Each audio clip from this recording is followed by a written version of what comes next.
Hello and welcome to Boozy Book Reports, a simple podcast where we revisit childhood classics while drinking copious amounts of alcohol. We're your hosts, Beth and Sam. And this month we're reporting on a book series that had every church lady gagged in the 90s. Chicken Soup for the Soul, specifically The Horse Lover's Soul, Volume 2. The Horse Lover's Soul. Yeah. So I was thinking about this when I think I was in the shower. I was thinking about this is the 90s church lady starter pack. Oh, yeah. Is this 13, maybe not 13, that feels like an unlucky number, 14 Precious Moments statues. Yes. And PAX TV, and also watching a lot of Seventh Heaven. Oh, yeah. And I'm going to throw in there. Yeah? I don't know where it originated or what time frame, but Live, Laugh, Love. A Live, Laugh, Love. Oh, yeah. Like mug. a signs. A cross with Live, Laugh, Love. Yes. A decorative mug that they drink their coffee with. Yes. Before there was Ray Drummond or whatever. Ray Dunn. Yeah. Ray Dunn. Ray Drummond's, I think, the lady, the pioneer woman. Oh, Before Ray Dunn, there was Live, Laugh, Love mugs. We used to have a Bible bookstore here. Yeah, that was like a local one. Rather than Wisdom? Yeah. That's similar. It's a chain? But that one's a chain, I believe. But we had one that was like a chain, but was like more local. Like a franchise. Yes. And they had the Thomas Kincaids. Oh, Thomas Kincaid is a staple of church lady decor. Yes. They had Precious Moments. Yeah. They had a lot of books and devotionals. Yeah. I believe there was Chicken Soup for the Soul. Chicken Soup for the Soul. A lot of WWJD bracelets. Yes. And just a lot of religious tracts that you could hand out to your friends and family. Tracts. Yeah. So I'm very excited to talk about this book. So I did not come up necessarily in the like sort of church culture, but I was in a small town in eastern Colorado. Yeah. Which means you did anyway. Yeah. Whether or not you were in it. I didn't grow up so I grew up kind of in the Lutheran church. Yeah. But by 8th grade, I was like, I'm too cool for this. Yeah. And I didn't really have a real church resurgence until the early 2000s, which was a wild time to be involved in the church. Oh, that's George W. Bush era. Yeah, it was purity rings. It was that was the era that I came up in. Okay. Middle school. Yep. That was middle school. Yep. Yeah, it was STARS, abstinence only education. Okay, yep. Which Absolutely. is apparently slightly affiliated with the IBLP or whatever, the Institute for Basic Life Principles, Bill Gothard. Okay, yeah. No, yeah. That was in my school. Oh, fun. We all got Church to learn and state. Not separate in Bennett, Colorado. They were, you had to, we went to like virtue pep rallies basically, where they would talk about a virtue. And then if you liked it or if you were like involved, you would go to STARS, which was the abstinence version. Okay. Just a lot there. But yeah, church culture. But before we get into all this, we need to get into our drinks. Oh yeah, sorry. I think we got caught up a little in the churchiness of this. Yes, but it's gonna have a comeback. The horsiness is the what horsiness. we're here for. The horsiness is at another level. Peak horsiness. Which I know you are a horse girl. Yeah, 100%.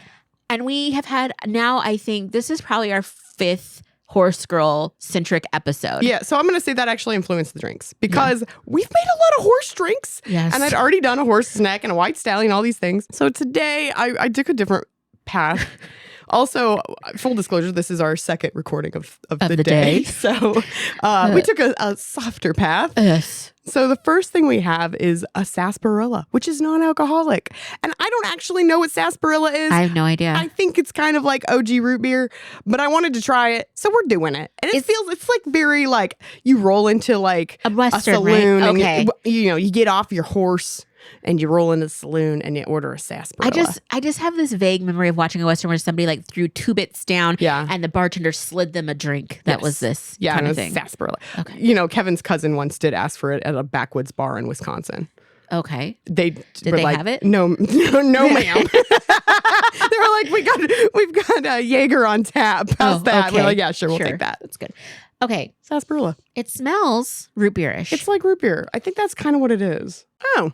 It's like a mild root beer. I thought it was kind of pepperier. I like it. Yeah, it's like one down from a root beer. It's got there's like a different flavor, but I don't know what it is. I also in full disclosure, just drank root beer. So that probably wasn't the best palate cleanser. I should have given you some of the ginger off of my grocery store sushi.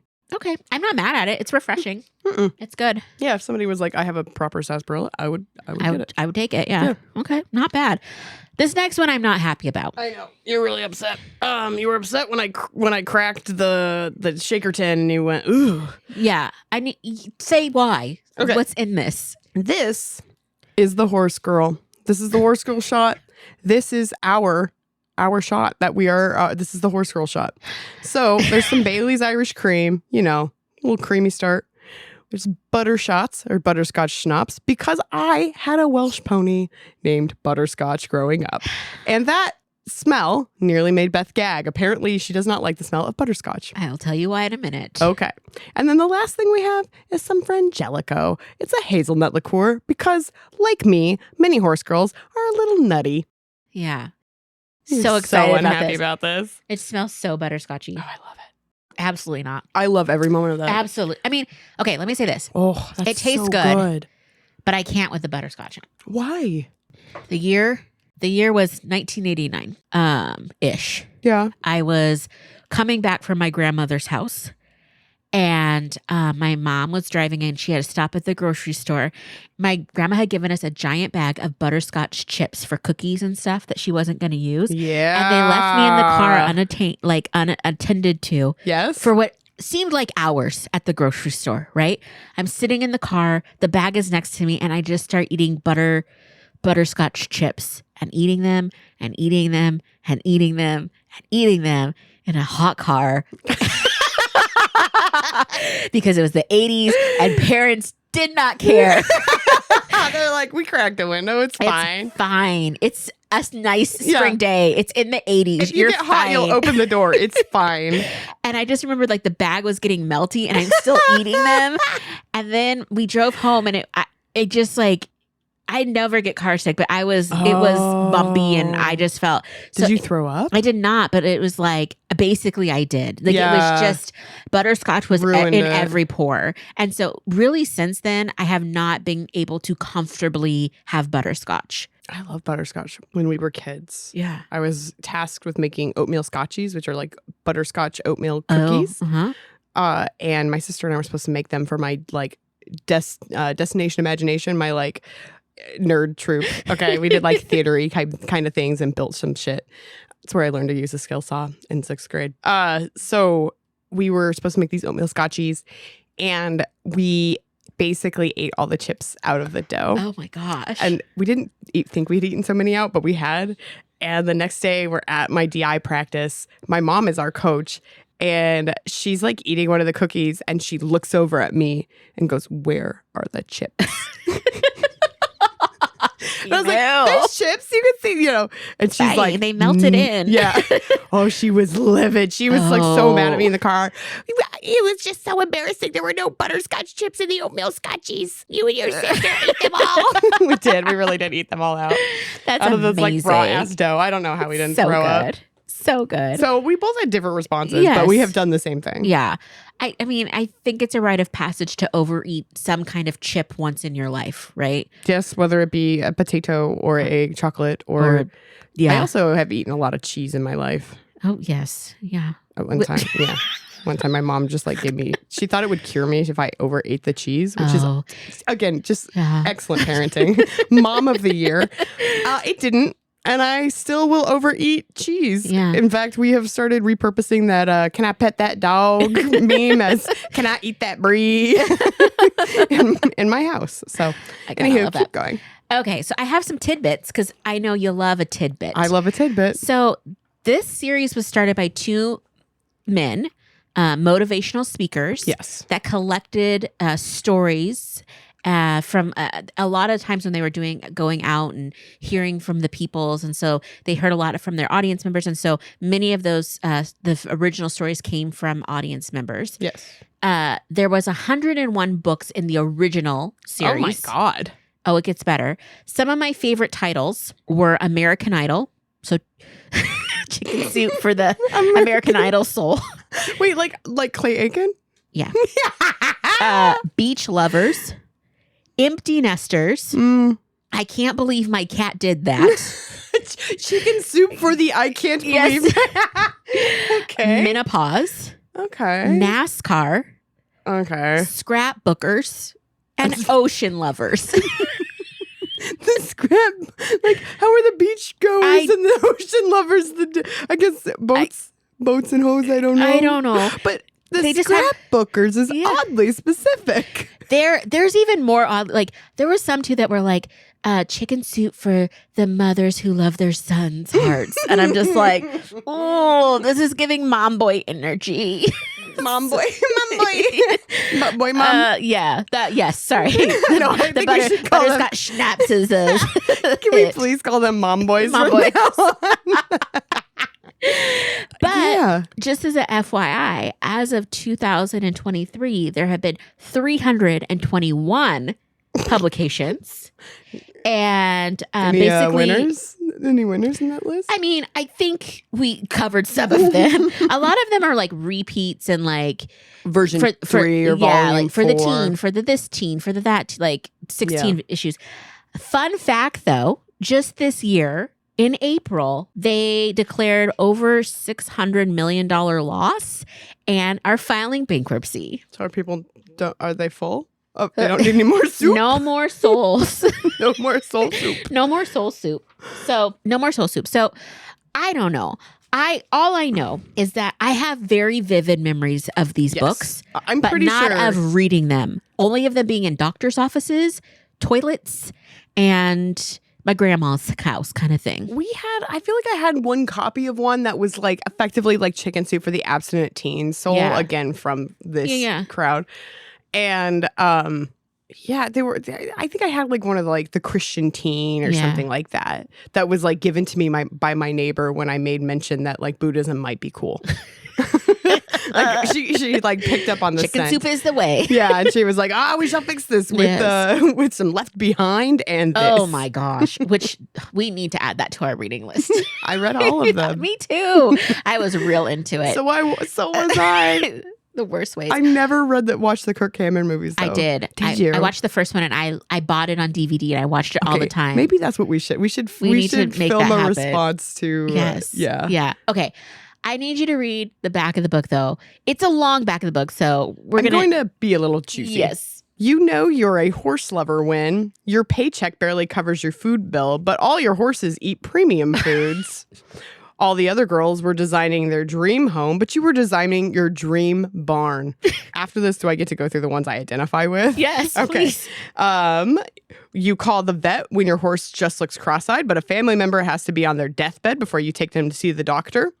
Your barn is cleaner than your house.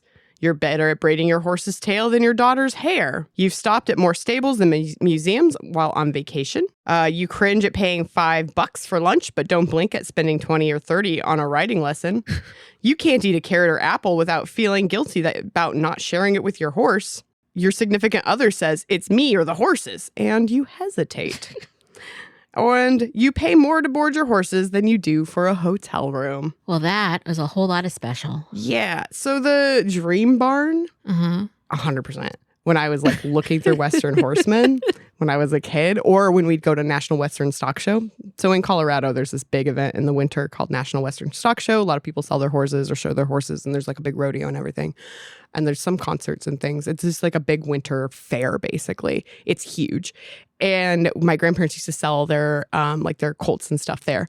But they always had the demos with like the walkthroughs and all the barn, like basically the front of Lowe's, but for barns. And you could walk through all the like possible scenarios.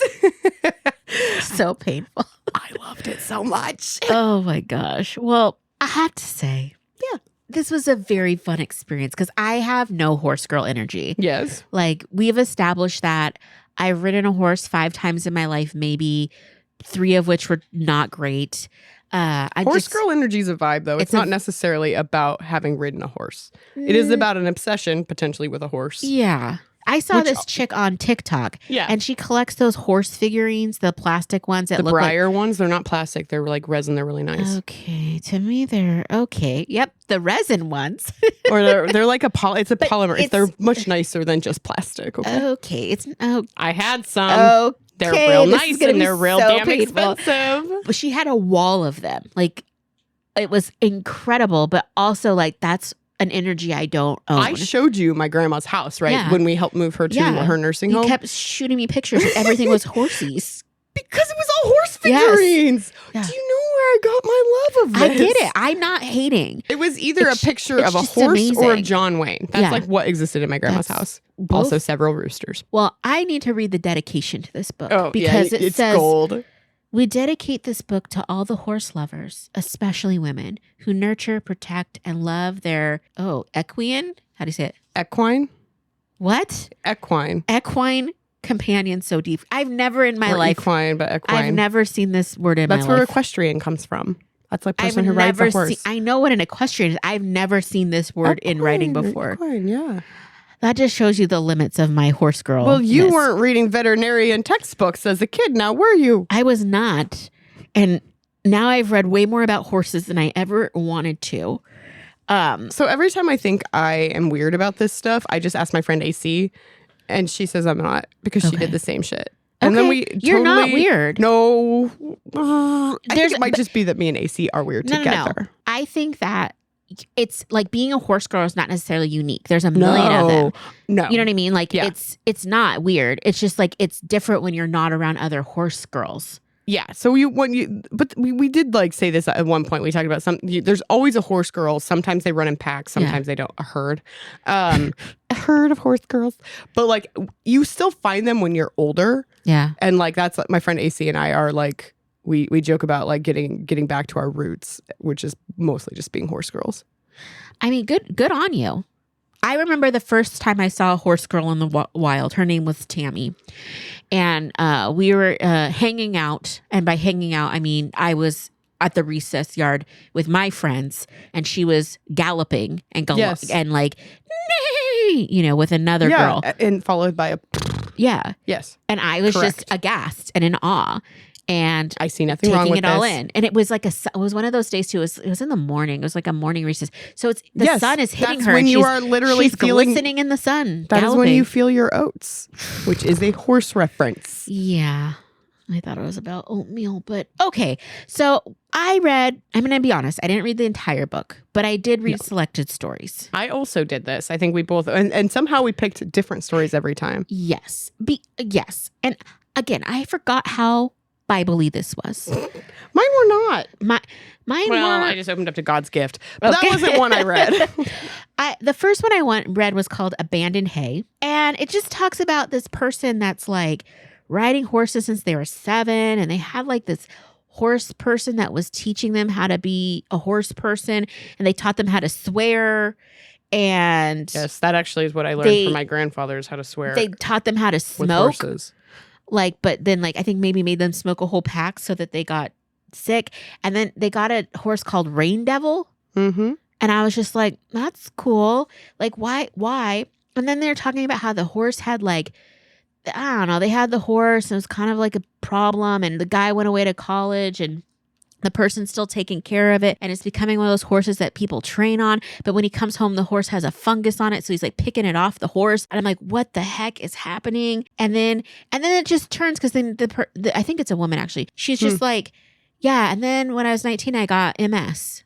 And I'm like, ma'am, that took a drastic turn. Not every one of them are going to be winners in a book of like 100 horse stories. Yeah. And then it just talked about like how hard it was and then how the horse was helping her out and like she couldn't ride the horse anymore. And then she went to the barn one day and the horse, like who was always this rain devil that wasn't that nice, stopped eating its hay, came up and nuzzled her a little bit and then went back to eating. And it was this like really great moment. And I'm like, number one, I didn't need a heartstrings like story first get out of the gate. What did you think we were going to get from chicken soup for the soul Sometimes the bowl's a little spicy or a little warm. It was a lot. Like, I was just like, oh, this is, and I have to say, this is sob story. Like, this is 100% chicken soup for this. Yeah, and the thing is it's all of these stories are like 2-page stories. Mm-hmm. They're not even like, there's very little closure.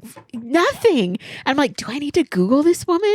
Do I need to try and find her history? And I'm like, no, just go to bed. So anyway, they have a little bio at the end of all the authors. Oh, see, that's what I love about you. Did I even flip at all? No. Well, I couldn't find one of them. It's like when we read Scary Stories and you read all of the like Cliff's Notes. What are they called? The Cliff Notes. They were the historical footnotes. The footnotes. There we go.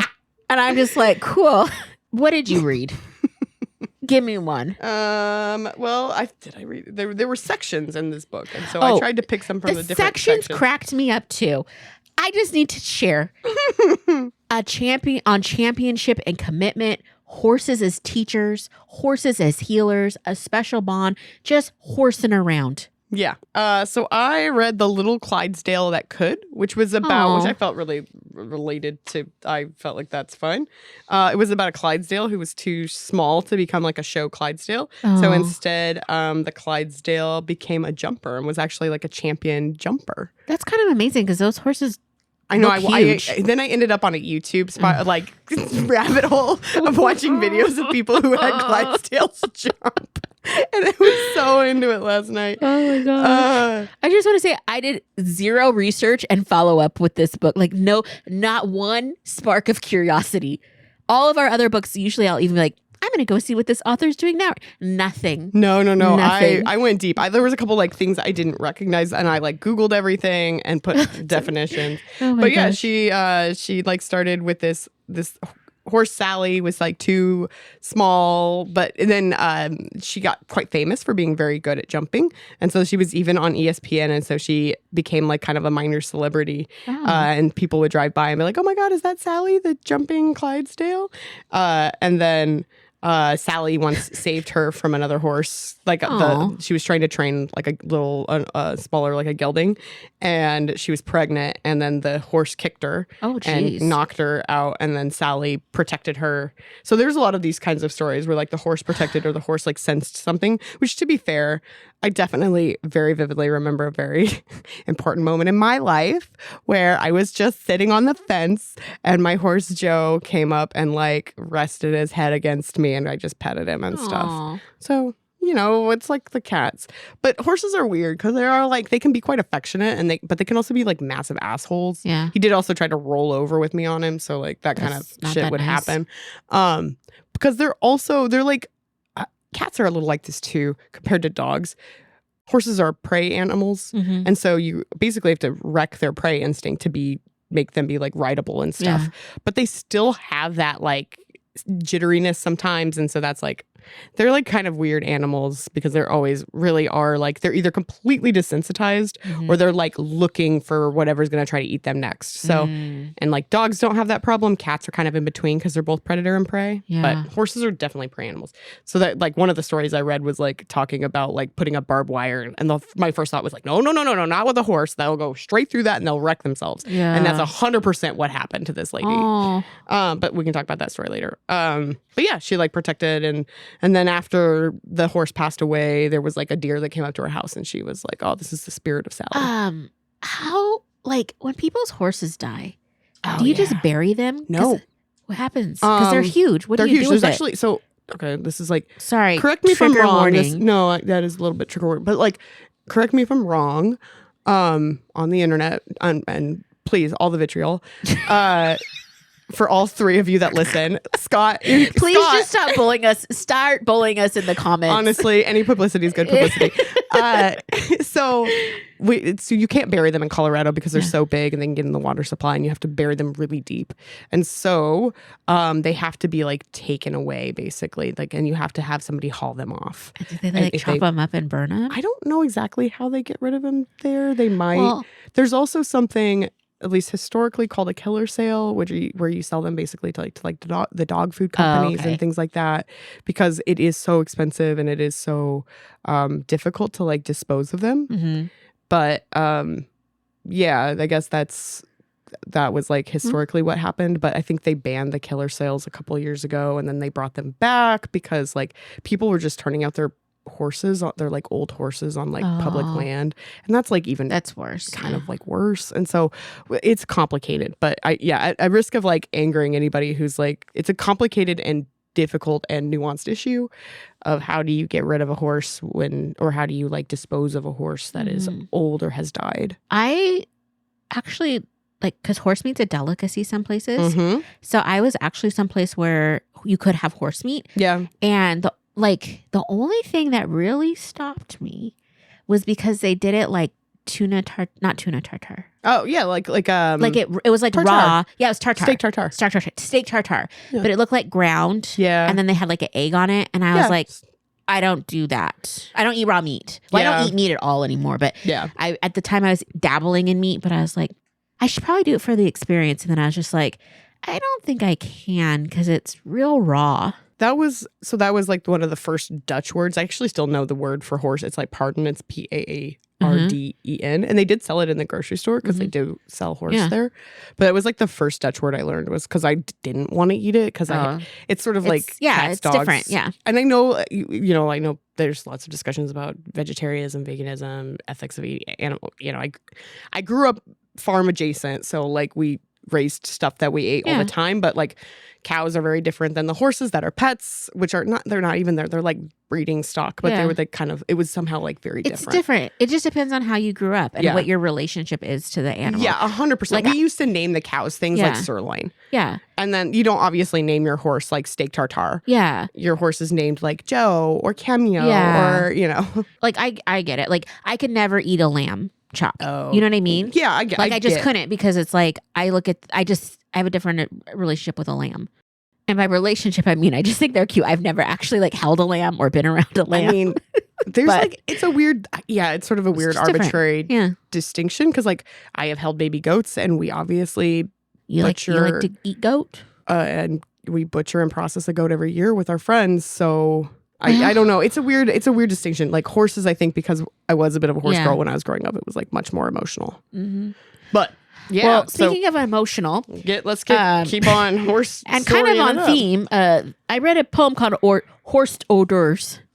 Oh, jeez. And I didn't realize this, but I picked two poems when I was so basically I just looked at the names. I didn't even look at who they were by. I just looked at the titles of like the different stories on this book because some of them are doozies. It's just like it's a plethora of just like horse energy. And anyway, so I picked this one and I actually picked two poems by the same author on accident. And I don't know, it just started like every day my horse needs to be courted. And I'm just like, that's too much work already. And that was my big takeaway from horse life is that it's too much work. It's a lot of work. It's too much work and they don't appreciate it. And they also are big babies. And like literally like you're this massive animal. You can pull like the weight of the world and then you get a tummy ache and die. Oh, colic's the worst. It's just weird how quickly they just like. Yeah, because they twist out their stomachs. My grandma's favorite horse died of colic. That was really awful. It's a horrible process to watch because like there's nothing they can do. There's nothing we can do. You just have to like kind of wait for it to be done. Yeah. There's like horses are wild. I agree. Honestly, I freaking love horses, but like one time I was talking to my grandfather, it's kind of an emotional moment, but I was talking to my grandfather, asked him what he would do differently in his life. And he said he wouldn't have gotten into the horses because they are so time consuming and they do require a lot of care and you have to really like, you have to take care of them. You have to feed them a lot. They are kind of expensive, but God, they're cool. Like, and this is like the trade-off. I think it would be okay if I could like have a horse that I could like could board sometimes or something and like so they could be around other horses and also get taken care of. But yeah, they are a lot of work and they can also die in like really horrific ways and like if they break their leg, they can't that really is it's not just also like, their bodies are weird. Like why are you so massive and you stand on a toenail? Like that's weird. Yep. Yeah. No, I think they're pretty wild. So I've like joked about getting horses with my husband and he's been very clear that like this is not an option for us in our current lifestyles. But he was more amenable to a mule. So I might someday. That's fun. I've like thought about like someday maybe if we had land we could get a mule. Yeah, that'd be fun. Because mules are like less, they're kind of like a nice balance between like the stubborn, you got the mule rabbit hole when we were in New Orleans together. Yeah. But they're like Oh a my nice, because gosh, there's a lot of mules in New Orleans. They're a nice balance because they're like not as skittish as horses, but not as stubborn as donkeys. So. Okay. I'm on the side of TikTok right now. That's the like British Guard guys. Yeah, and where they're people on the trying horse, to touch them. But also there's a couple of the horses that are just mean in general. So even if you're near them all, they'll just bite you. Yep. And it makes me giggle. Dude, yeah, my grandma had this horse who would cow kick you. Oh, She would, like, kick you with her front legs. So usually, the rules like don't stand behind the horse. Yeah. And she would straight up just like get you if she didn't like where you were from the front too. So you're like, well, shit. Yeah. I'm going to get kicked. Thank you. Yeah. No, thank you. I feel like everybody in my family's been kicked at least once by a horse. Just a rite of passage. Everyone's been kicked. All right. One thing I have to say I appreciate about this book is that it's not just short stories and essays. No. There are also cartoons and poetry. Yeah. There's a lot of literary options up in here. There are variety. It is the variety show of books. So this one was kind of interesting because it was about a little boy who had like a developmental disability. Oh. And he managed to meet this horse named Trio. And Trio was like a little pony who had been sort of found at an auction and was like covered in mud and was sort of not quite abused, but was not as like, was a little neglected. And so this helping center, or the center that did this like therapeutic writing, ended up buying Trio and bringing Trio this pony to the farm. And then Augie and Trio really bonded. And then Augie was able to learn, Augie's little boy was able to learn how to do things like physical things that he had otherwise struggled to do because he was just so excited to spend time with Trio. And so he would like walk around the arena, and they even like by the end he could jump a little bit with Trio. But he really helped, like the horse really helped, the little boy. I know that my cousin-in-law did some of that therapeutic riding for a while, and it went well for her. It's like if you have a good horse that's calm, like a good temperament, it can be like really peaceful. Well, on a classic episode of The Real Housewives of New Jersey. all of these families and friends are thieves. I watched so much of that. All these families were fighting, and so they went on this retreat. I believe it was in Arizona, but I can't actually remember where it was. I just feel like Arizona is where you go to be healed. All of them? Was it Carolyn Manzo? It was Teresa and Joe Giudice. It was Melissa and Joe Gorga. Kathy and her husband. Oh, the whole shebang was there. The classic and they crew. They did horse therapy. Yeah. And like the guy was talking about how you approach the horse, and it was like really cool. I'm like, I want to do horse therapy. Also in the classic Sandra Bullock movie, 28 Days, which is about a woman who has an alcohol and drug problem and ruins her sister's wedding and is forced to go either to jail or to rehab. And it's her story about being in rehab, and they do horse therapy. And the big thing you have to do is you have to try and lift the horse's leg. Oh, yeah. But you can't do it without the horse's help and like working with the horse to do it if you're trying to force it. Yeah, because they'll be dicks and they'll either cow kick you or they'll just keep their feet down. These were nice horses. They weren't cow kicking. They were special therapy horses. Okay. But she could never, and she's always like pulling and stuff. And like towards the end of the movie, she has like a revelation and she walks up to a street horse, which is terrifying. One of the British embassy horses. I can't remember if it was like a cop's horse, which my God, that's dangerous, terrifying. or if it was just like a pony, like one of those like horses that like a horse-drawn carriage. Yeah. And she was able to pick the thing up because she had like transformed as a person. But that is a fabulous movie. Was incredibly well trained. Well, I mean, it was a movie horse, so most definitely. In real life, I would not recommend touching a horse you don't know. Have I ever had to touch a horse's leg? No. You have to clean out their hooves. So that would be a no. The closest I've gotten to that is feeding a carrot to a horse using my hand, and then I got in trouble with my friend. Don't cup it. Because I'm holding it just like I cupped it. She's like, no, flat hand. I'm like, listen, I'm not a horse girl. Literally, I don't know. You put it out there, and I was like, no, don't do that. I also put the rope around my hand that was the lead of the horse. And my friend, pull. Listen, I get it. But in the moment, it just was like, oh, this rope is too long. Let me wrap it around my arm. And then my friend unwrapped it and handed it to me how you're supposed to do it. For the intrepid listener who does not frequently encounter horses, Scott, the reason you keep your hand flat is because if the horse bites, they can't grip your palm and rip your palm. Yeah. Duh. But if you're not around a horse, what are you going to do? A horse. A horse. New Jersey? Jersey. No, that's like, it's so wild to me too. Cause like, frankly, for all my like talk and bluster and stuff, I mostly spent a couple summers and I like was out working at my grandparents, because they had horses. They had race horses back in the day, which actually was one of the ones I picked. But then they mostly just raised paint horses and quarter horses when I was a kid. And like there was like a lot of being around horses, but it wasn't like I grew up every day feeding and riding horses, right? But like those are the things that like weirdly have stuck with me of like keep your heels down in the stirrups, keep your hand flat, don't walk behind the horse. If you see their ears pinned, get the fuck out, like there's all these like funny things that like are second nature to me now that like are deeply ingrained from being a kid, but like around horses, but like also I realize is not common knowledge. Not for me. Sorry. I know who this person is who corrected you, and it's hilarious to me. They were very nice about it though. Like they're a very good teacher. And they were nice to me. That. Yeah, they were very nice to me. Not so nice was this next story I read. So this woman is like calling her mom because she got a new horse and her mom was going into surgery for something. I can't remember. And so the mom calls her, like, hey, how's the horse going? And blah, blah, blah. And she's like, it's great, blah, blah, blah. Horsey talk. And so then the mom's like in the hospital and the daughter gets this sense that something's gone wrong. Oh, and no. Mom is like taken to the ICU. She's like a complication. And so there's all this back and forth. And so the story is interjected between like mom in the ICU and then just like riding this horse kind of.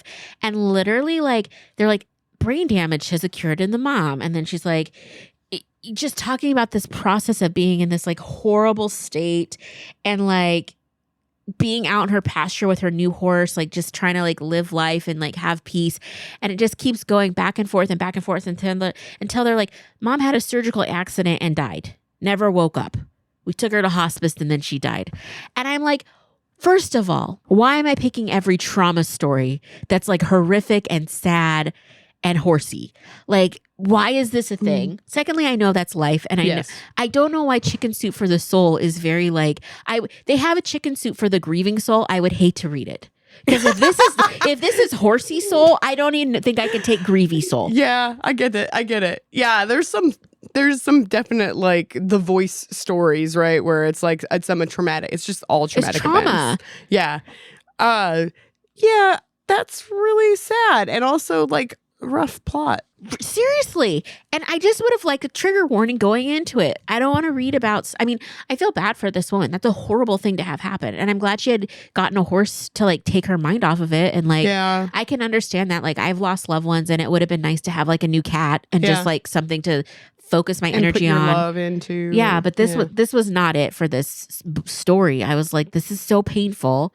Yeah. And it's a 2-page story. So it's just like, it's so much. It's like meeting a stranger on the bus and they trauma dump on you and get off at the next stop. And you're like, what do I do with this? Yeah, now you got trauma dumped by Chicken Soup for the Soul. Absolutely. Ugh. Hard day. Did you read any happy ones besides the kid? I read the racehorse one, which that was happier, but then I read all the side stuff about the racehorse one and then it made me sad. Of course. So it's about this lady who takes care of racehorses and she gets up really early in the morning and she like trains them and gets them on the walker and stuff, which is actually how my mom lost part of her finger on a horse walker.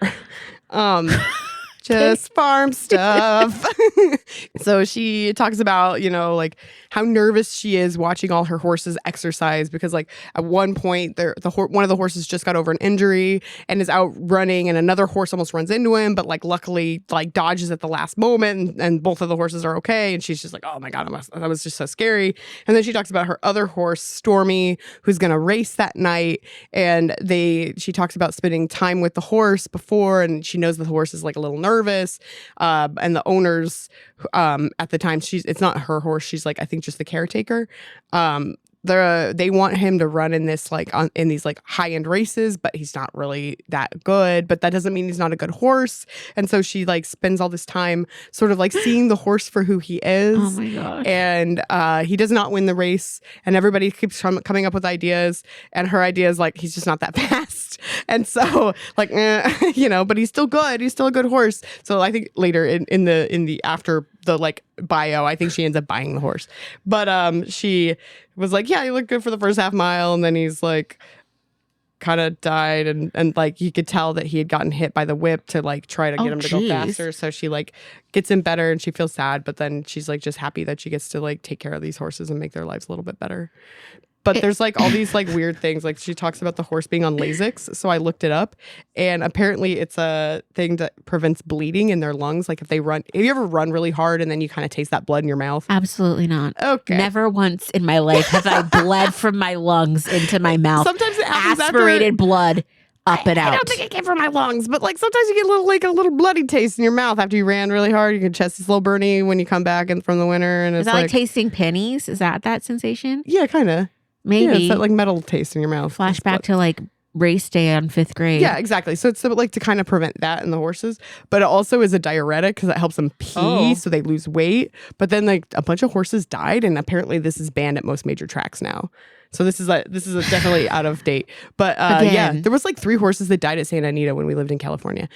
We lived very close to Santa Anita. I don't know what that is. It's a racetrack in California. Oh, it's a very famous racetrack in California.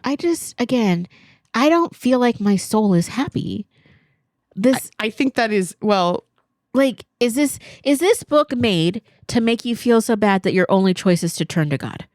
I was going to say that in a more crass way, but yes, I think so. You turn to Jesus, but this lady's actually pretty stoked. Like I said, this story was lovely. Okay. It was the stuff I Googled afterwards where it was like, because I do remember when that happened. They shut down the Santa Anita for like a couple weeks to try to figure out why the horses were dying.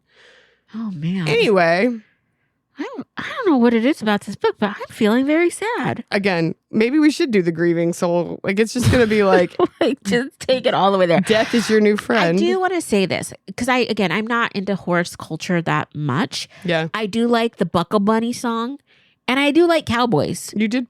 I appreciate men in Wranglers with jeans. hats and boots and lassos and sometimes a denim jacket or one of those Carhartt brown jackets. And they're just riding and galloping, like moving their hips and going fast and then lassoing things, or like, like just Yellowstone horses, style, like going after people and riding cowboys. I'm here for that. But everything else, no thank you. The aesthetic. I'm here for the aesthetic. The cowboy aesthetic. Yeah. Yeah. Yeah. I like going to stock show. The view is good. Yeah. It's nice. Wranglers make a butt look good. But so, I mean, I think farm life's hard life, right? That's the other thing about horses. And like, if you have a lot of money and you grow up with like a lot, you can put a lot of money into taking care of your horse. Like they are huge money things. There can be like a really nice thing. But, if you grow up where it's like farm life, it is a hard life, right? Like no, the animals. The reality of ranch life is a big pass for me. Yeah, it is hard. Like things are dying. You're trying to keep things afloat. There's usually not enough money. A lot of times it's not particularly lucrative. Like my grandfather said, that's one of his regrets was like getting into the horses because they were such a big time and money sink. Absolutely. He's like, we should have just stuck. They also raised dogs. He's like, we should have just stuck with the dogs. The dogs were easy and were like super lucrative and were fun. Yeah. He loved the dogs. He always like had lots of them that were his little buddies. But and he even liked horses. Like he even liked them. Yeah, but it's still like, again, expensive. Yeah. My grandma was a racehorse trainer. Oh, that's cool. Yeah, that's what she did when she was when my mom was a kid. Actually, they would go to the Colorado Fair circuit. She was a trainer for quarter horses. That's really fun. She was like one of the few female trainers on the track. I've never been to a horse track before. To like a racetrack? I've never, I see people betting on them, and I always get confused in the movies because I don't understand I don't understand the odds for it, but I do like. I think it's fun to see like the Kentucky Derby. Okay, let me take that back. I have seen short clips of people at the Kentucky Derby, I can only last, a TikTok. I'm not going to watch a whole thing. And I like the hats. It's like 2 minutes. Sam. Okay. I'm not going to watch the whole thing. I want to watch it. I got the attention span of a goldfish. Okay. We're just in and out. One of my like favorite memories after our wedding, because our wedding was like kind of a fiasco, but one of my great aunts couldn't come because she was quite ill at the time. So we went out to her house and brought her a centerpiece and some like cake and stuff and brought her some like favors. That's so sweet. And we sat and watched the Belmont Stakes with her because she was also like my whole mom's side of the family. It was on my mom's side. It was my grandma's sister, Irma Jean. They were all horse people. And a lot of them were racehorse people. That's cool. So yeah, Irma Jean, and we sat with Irma Jean and Frank, and we watched the Belmont Stakes. And Kevin had no idea what was going on because like Kevin's family are not horse people at all. But he was like really happy. I mean, he's watched up ESPN and Sports Center and stuff that he could like follow along. But it was still one of my favorite wedding memories was just sitting with Irma Jean and like watching the Belmont Stakes with her. That's awesome. See, that is an appropriate horse lover's soul too story. Listen, happy. Mark Victor Hansen, give me a call. I'll write this bad boy down. I think it was the last time I got to see Irma Jean before she passed. She passed away not too long after that. So yeah, it was she was the one that when she first met Kevin was like told me he's a nice boy, but be careful. You need to finish your school. And then, smart woman. She was actually. And then she also was the one that when I said I was going to graduate school asked me, well, you got a man and you got a degree, so what more do you need? I was like, I don't know, more school.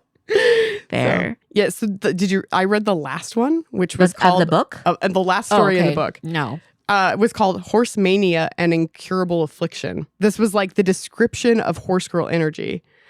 And so she actually talks about how every family knows or has a horse girl. And they talk about her room is filled with miniature horse statues on the dresser, horse pictures on the wall, horse books on the shelves. Yes, I also had horse betting. She can rattle off pedigrees and racing records of every thoroughbred of note since Man of War. I could mostly name veterinarian facts. And then she sits for hours watching reruns of National Velvet and Seabiscuit. Oh. Yes, and also read all of the books that we've read, all the Black Gold, all these, Black Gold we didn't read, but Misty of Chincoteague, all of these like horse books. So I was like, oh yeah, that's it. And then it talks about this woman's descent into actually getting a horse. Oh. And she's the lady that like puts up barbed wire, which I was like, no, don't do it. Yeah. She's like, that's for cows, it turns out.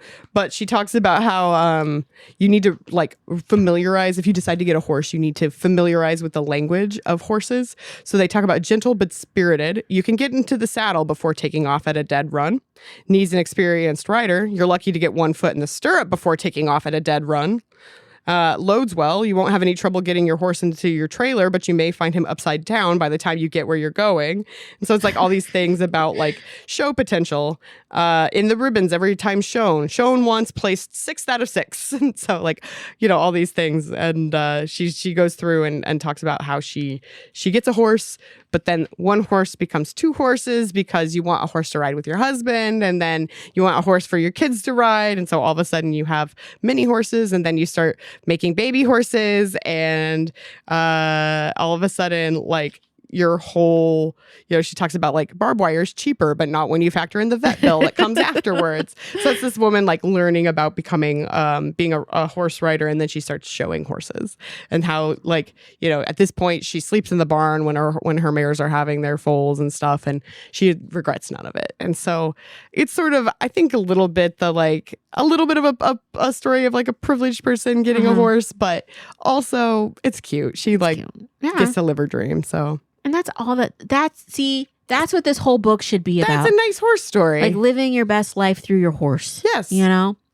know. Maybe we just got unlucky, but like there were some nice ones. Yeah. Overall, I'm okay with it. Like, if I had to read one, like gun to my head, I would pick a cat one because it might be more relatable. Maybe. Or the scrapbooking one because I feel like that would be hilarious. I think that might be the one for next year. Like, what are we doing? How do we have this many stories about like cutting paper and gluing pictures on? And she's blah, like, blah, that blah. one time I got really high on rubber cement. It was the best day of my life. I freaking love rubber cement. Yearbook, middle school. I'm flashing back. Now I'm just thinking about glue, which I guess is appropriate because horses That's horrible. That's horrible. Sorry, horse lovers.